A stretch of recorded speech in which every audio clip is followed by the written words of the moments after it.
Tonight, an educational forum to discuss the interactions between those within the Black, Indigenous, people of color community and law enforcement here in Montana. Plus, the University of Montana held an online forum to discuss preventing the spread of COVID, among other topics. And later, MTN's Richie Melby breaks down Governor Steve Bullock's latest comments on the state of fall sports in Montana.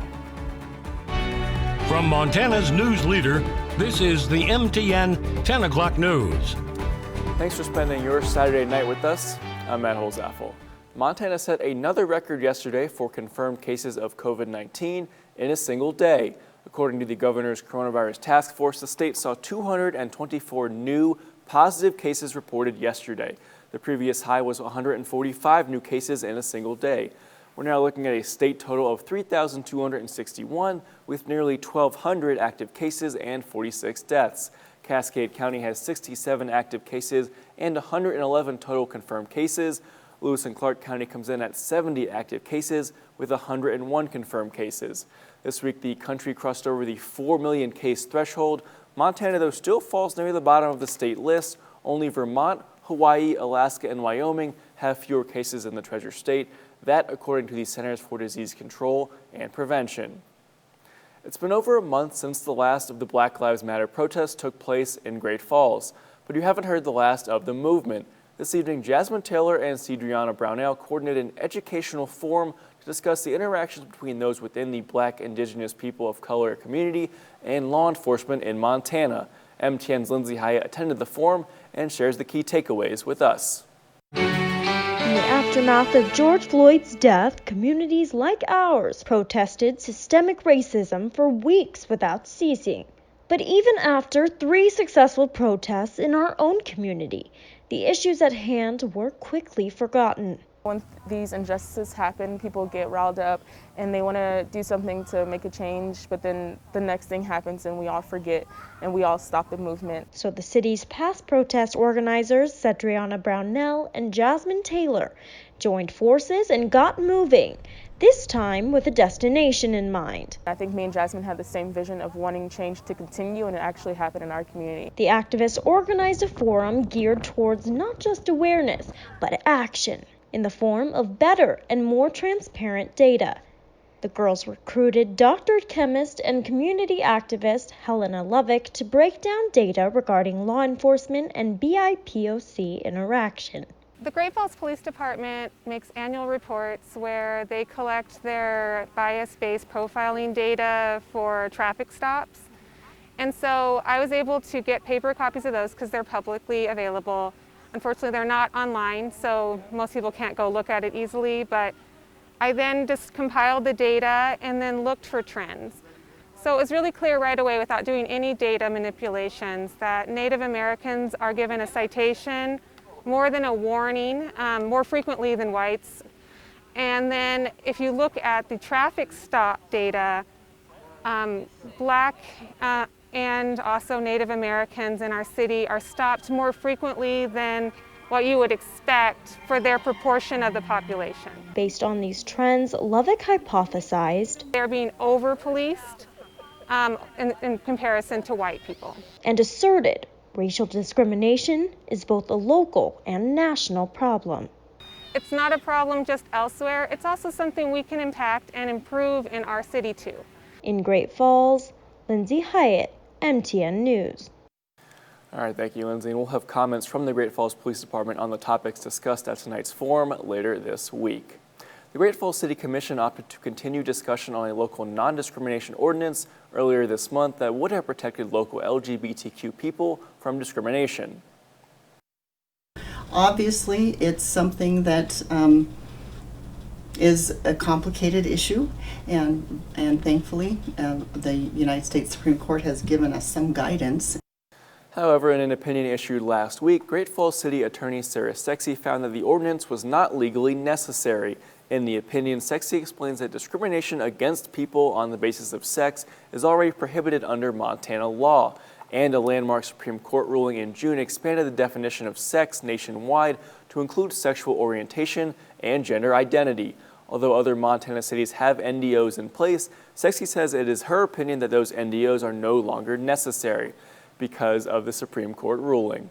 That decision it's my opinion, flows all the way down to the Montana law, because under Montana law, for housing, public accommodation, employment, and governmental services, sex is referenced as a protected class from discrimination. And so that was really the underlying basis for my opinion. And city commissioners have asked to schedule a special work session to continue discussion on the proposal. Switching gears now, it was a sunny day across this Treasure State, and our Storm Tracker weather team is here to tell us more. Grant Garland joins us now. Grant? All right, well, good evening, Matt, and good evening, everybody. It was a beautiful day today, and the temperatures also, they didn't feel too bad either. We were looking at, for our high around Great Falls area, we were seeing 79-degree temperatures, a little bit warmer down towards Helena at 85, 80 in Havre, and 83 in Glasgow. Currently right now, let's take a look at Montana. Great Falls, 66 degrees, Helena 73. Lewistown, it is pitch black dark out there, 64 degrees in Fort Benton, 68. Elsewhere, 61 in Lewistown and 64 in Glasgow. Now, we aren't dealing with any windy conditions right now, just 7-mile-per-hour winds in Cutbank. Over the last 3 hours, we have been looking at clouds making their way out towards eastern Montana, leaving in its wake clear skies. And that's exactly what we're going to see tonight. We're going to be looking at clear skies as temperatures fall down to around 49 degrees here in Great Falls, and down towards Helena, well, around 52 degrees. We're going to be looking at winds calm there as well. Elsewhere, 50 in Havre, 47 in Lewistown, 51 in Hayes, and 52 in Glasgow. Now, coming up, we're going to talk about warmer temperatures moving in, but for now, back to you, Matt. All right, thank you, Grant. On Friday, the University of Montana Design Committee met online in an open forum meeting to hear the community's concerns and questions about the university's plans for the future. MTN's Jordan Johnson breaks down the main areas of concern. On Friday, the University of Montana's Design Team Committee met in an online forum to hear community feedback about UM's long-term success. The committee was created last spring by President Seth Bodner to not only discuss the university's current successes, but to help maintain relevance nationwide in the future. During a question period, many community members raised concerns about the new fall plan and how UM will prepare for adequate social distancing. Andrea Lawrence, the UM Design Team's co-chair and dean of the Phyllis Washington College of Education, said decals and arrows have been placed in her building to direct foot traffic. Campus holistically has been very attentive to this and has taken a variety of actions to ensure that we are mitigating the spread of the virus in the ways that we can. Another question raised was how economic development districts can better collaborate with UM to help the communities in need of a boost in the economy. UM Design co-chair Paul Gladden explained that there is always room to improve. There is ongoing engagement between UM and the economic development community across the state. Like all things, I think we can always do better. We would always like to do more. So. A community member asked how UM is assisting students who are incapable of affording textbooks and avoiding dropout rates. Lawrence says that UM has an emergency fund for students and the UM Pantry, which offers free food for those struggling with food insecurity. And I think the UM Foundation, too, has been quite successful working with colleges to raise funds for scholarships as well as impact funds to attend to emergencies like we're facing now. However, there was an important question posed by Willina Oldperson, a Missoula County Schools Board of Trustee and a member of the university's Diversity Advisory Committee, about how the university is implementing inclusion, diversity, and equity for BIPOC groups. We're too siloed on different work that's happening around campus on diversity, equity, inclusion. We need to have a more centralized, and we can't just focus on our largest minority group. Yeah, I'm part of that population, American Indians, but we also do have other BIPOC groups on campus that we can't have pick and choose. It has to be across the board. The committee says that they'll bring these concerns and feedback to UM's President Seth Bodner in August. In Missoula, Jordan Johnson, MTN News. And the committee hopes to have these concerns delegated throughout the fall semester. Coming up, Lewis and Clark County held their annual 4-H livestock sale today, but as you might have guessed, things looked a bit different this year. We'll show you after the break.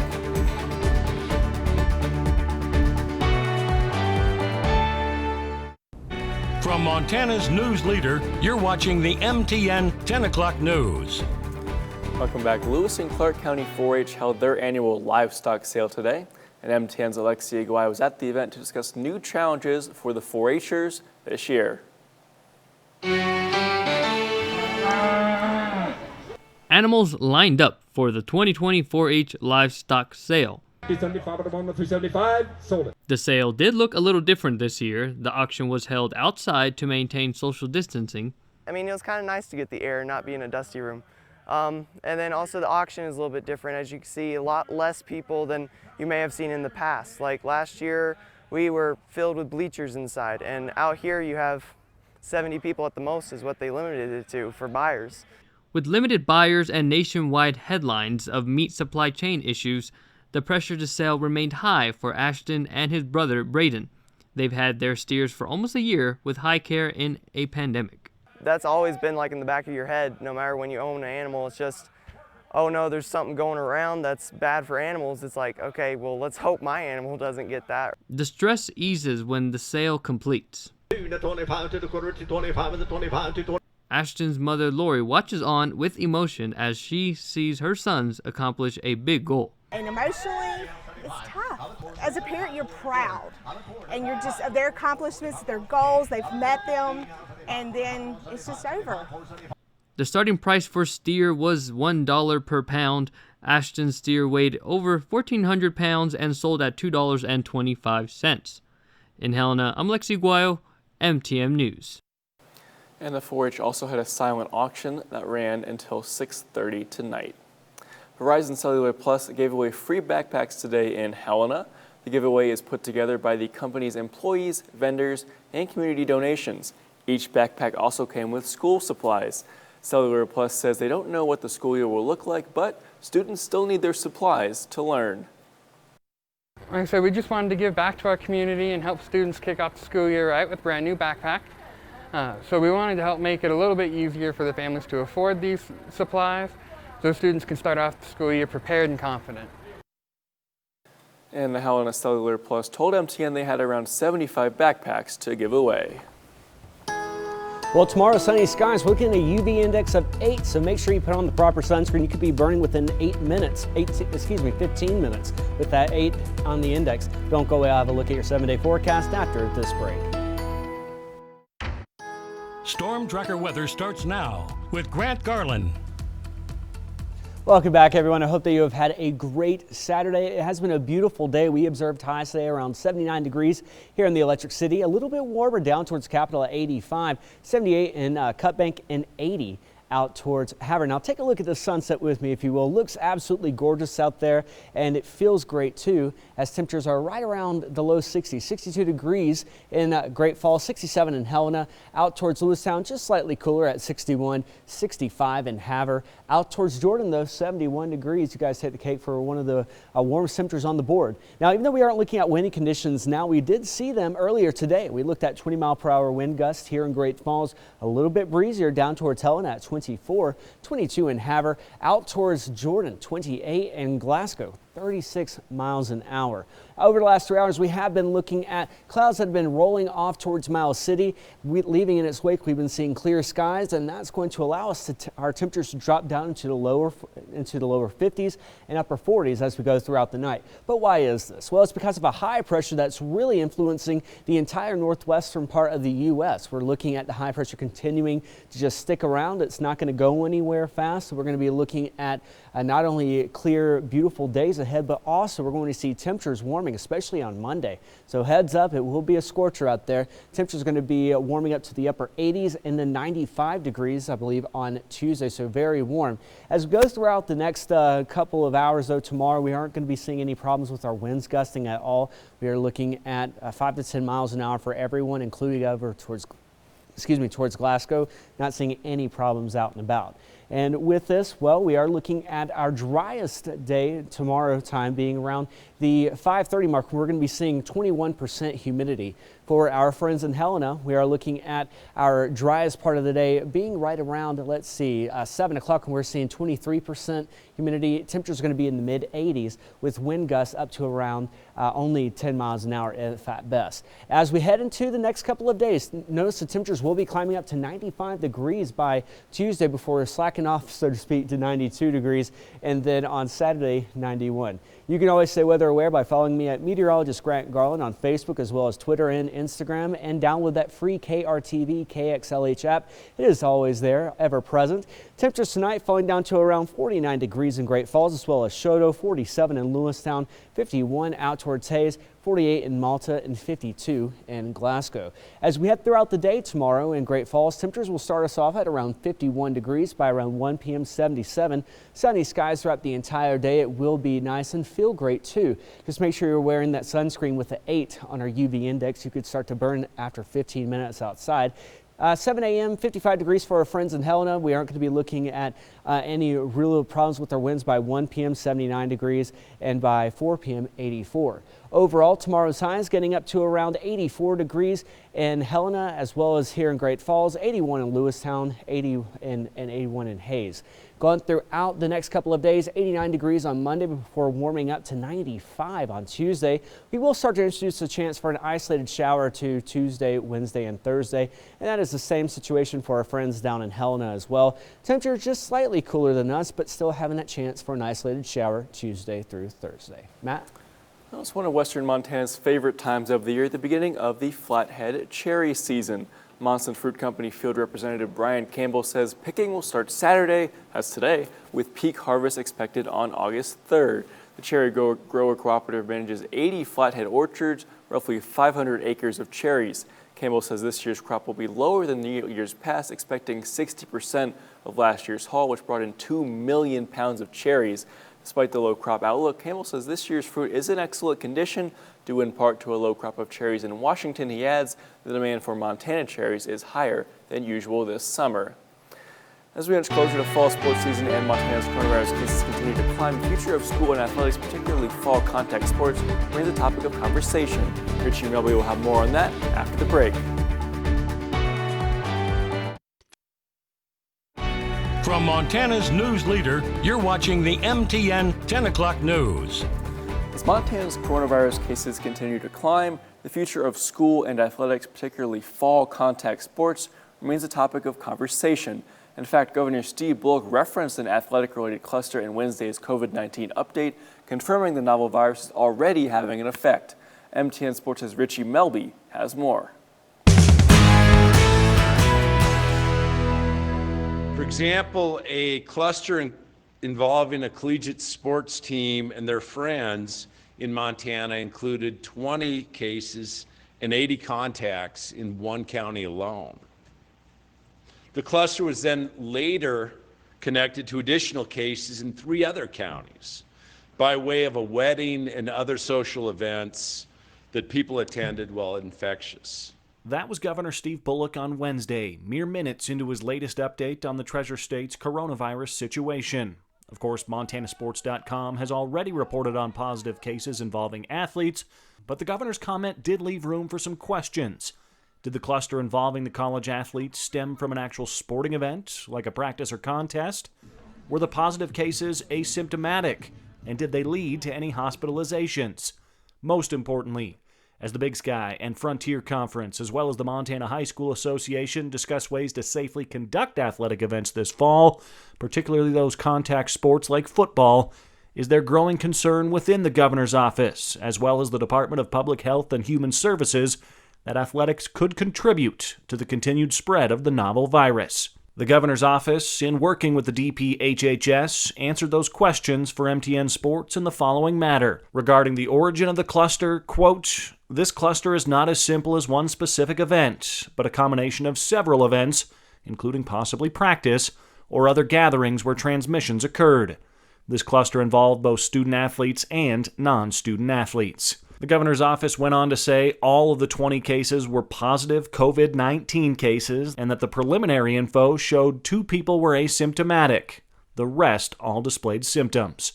No hospitalizations resulted from the cluster. As officials on the college and high school athletic fronts work diligently to create protocols and guidelines to safely conduct athletics, which could begin in a matter of days, clusters and spreads such as the one Governor Bullock mentioned Wednesday certainly raise an eyebrow. Again from the governor's office, quote, "We are always concerned about the further spread of COVID-19, especially when social distance isn't possible. Any cluster of cases is very concerning because we know how quickly COVID-19 can spread." It went on to say, quote, "We do know that Montana colleges and high schools are doing everything possible to implement safety precautions for student athletes in the coming school year.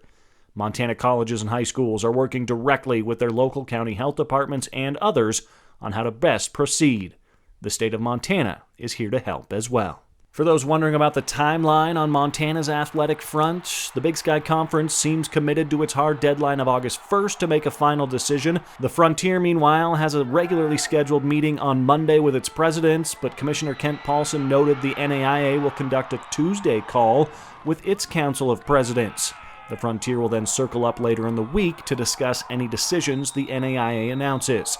And the Montana High School Association will release its return to fall activities guidelines on Monday. That's expected to go in depth to the protocols required in conducting each individual sport. Richie Melby, MTN Sports. All right, thank you, Richie, and we'll continue to keep you updated on the status of fall sports in Montana here and on montanasports.com. COVID-19 has changed how summer camps operate. In some places, day camps are open with changes that could offer a roadmap to reopening schools safely. Maya Rodriguez has the story. The great outdoors and the sounds of summer.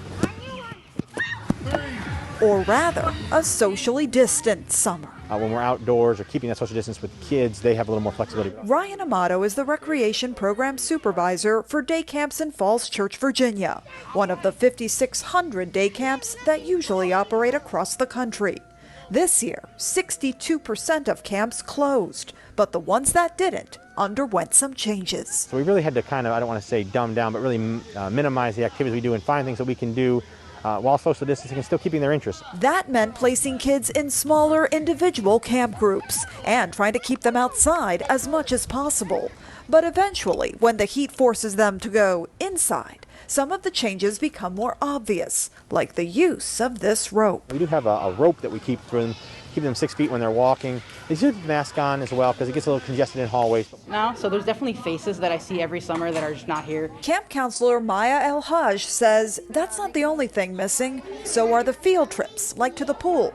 So instead, it's more classroom games and arts and crafts at a distance. We're making it work. We're set up like these 6-foot tables so that they know where they're supposed to be. But could these day camps with classroom setups serve as a guide to schools trying to reopen? I think their challenges are a little greater, but I do think there's some learning that the school systems can learn from watching some of the summer camps in their jurisdictions. Yet they admit their programs are geared towards fun, and schools have a more complex mission. It's a learning environment, and they're going to be there for long periods of time. Once you get indoors, things do change a lot, and it really is important. It becomes that much more important for the mask wearing and the social distancing. Which is where parents can make a difference, they say. It starts at home with, talking about the importance of social distancing, the importance of wearing a mask.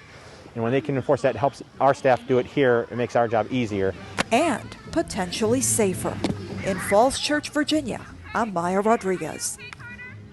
All right, thank you, Maya. We're back with one final look at your forecast right after this.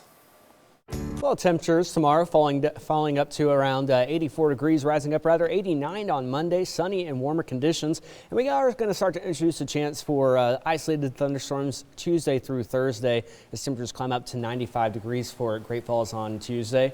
For our friends in Helena, a little bit cooler, but 20% chance of isolated thunderstorms Tuesday through Thursday.